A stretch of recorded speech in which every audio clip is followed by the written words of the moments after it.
কমিশনে ঢুকে জাতির পিতার ছবি নিয়ে অপমান করেছে। এত সাহস কোথা থেকে পায় আমি জিজ্ঞাসা করি।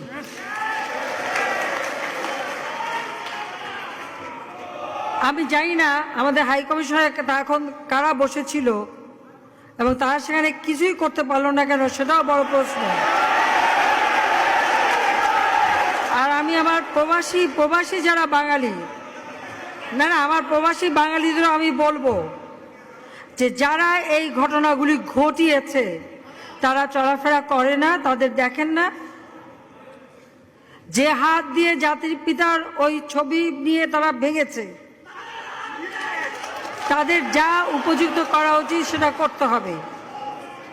কারণ জাতির পিতার নাম মুছে ফেলার চেষ্টা করা হয়েছিল, তো তারিখ যেহেতু দূরের কথা, ওর বাপ তো চেষ্টা করেছিল এই নাম মুছতে, ওর বাপও চেষ্টা করেছে, মাও চেষ্টা করেছে। তারা কি পেয়েছে নাম মুছতে? পারে নাই। ইতিহাস কখনো কেউ চাপা দিতে পারে না।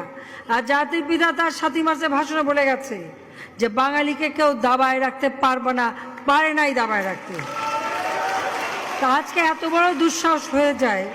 হ্যাঁ, আমি প্রধানমন্ত্রী এসে আমারটা যা করুক ওটা আমি কিছু মনে করি না, কিন্তু যিনি আমাদের জাতির পিতা, যার আইন আছে, সেখানে হাত দেবে এত সাহস কোত্থেকে পেল?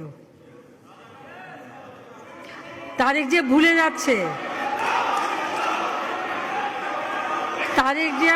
যাচ্ছে যে তার মা দুর্নীতি করে জেলে গেছে। আজকে তার